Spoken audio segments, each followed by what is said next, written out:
Today we're in the garden, a place where we love to be. We love everything about the garden except bugs. We love weeding, cleaning up, planting, watching it grow, harvesting the food, and then eating it.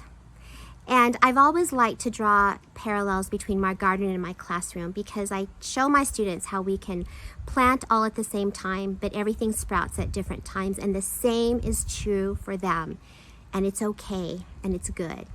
So I teach that hard all year long by gardening and by letting them see for themselves as well. We'll start in my succulent area. I love succulents, and I'm always trying to propagate them. Sometimes they take, other times they don't, and I don't always know why. I never know why some work and some don't. This is my newest bed. Here we have our chairs turned on their sides. You may be wondering why. Well, this year, 2 weeks ago, we had our very first hurricane kind of situation in Southern California. Hurricane Hilary passed through, and we were warned to prepare, and that was Stanley battening down the hatches. He even took the trampoline portion of the bouncing part down so that it wouldn't go airborne. The only damage we really sustained was over here. Our wooden fence fell down, and that may seem like a tragedy, but here's the truth. The fence really needed to come down, and so thank you, Hilary, that is down.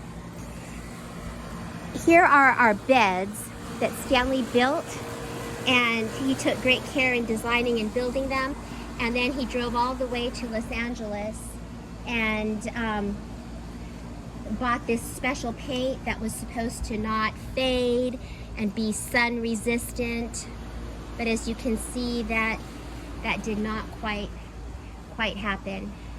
But the beds themselves remain strong. We'll start over in this area in our zucchini bed.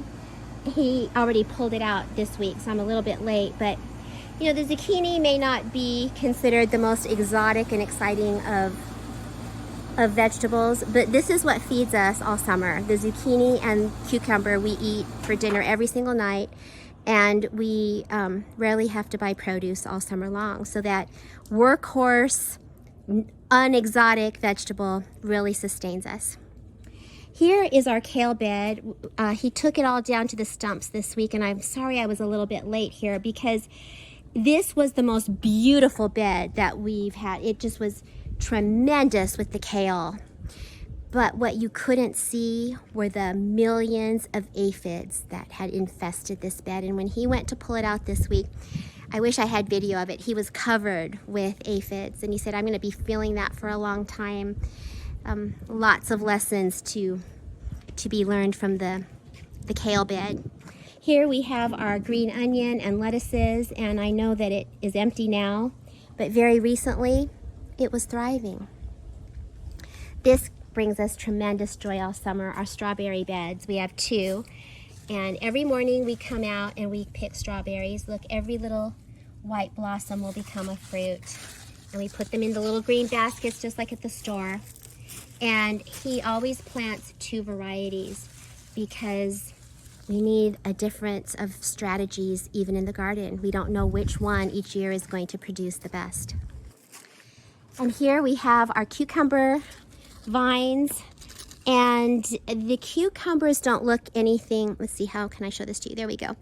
Don't look like the ones in the store. They're often twisted, they're thorny, they're pokey, but once you peel off that pokiness, you get the most crisp and juiciest cucumbers you could ever want.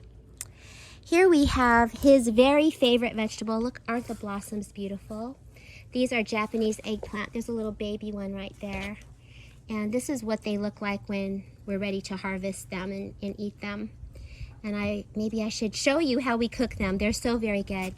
But we plant this every year as an honor to Stanley's heritage, and it reminds him of home, because we all need things that remind us of where we're from and our roots. Here is our tomato bed. We only have 1 plant left. We usually have many more tomatoes, but this year we really reduced the tomatoes because I've been reading that tomatoes can exacerbate autoimmune issues. Stanley suffers from psoriatic arthritis, and so even though we love tomatoes, we're trying to reduce if it can help him in any way. We just never know. We never know sometimes when something is going to be good for us or bad for us, even though we love it. And the last stop we'll make is our pumpkin bed, our pumpkin patch. Last year, I didn't have to buy one pumpkin. Our whole front was decorated with homegrown pumpkins. This is our little fairy plant, and then this is our full-grown giant pumpkins. But it did not do well this year, and we don't know why. We don't know what happened. Over here, look at that. Doesn't that look lush and fertile and beautiful? But if you follow it to the base, you can see it's not going to produce. So we thought, Stanley said, we're not going to get any pumpkins this year. We're going to have to buy them. But look what he found when he went in that dead patch of dried, sad vines. 3 little fairy pumpkins and 1 sweet little pumpkin. Because we never know what will turn up in the garden, but we just keep trying.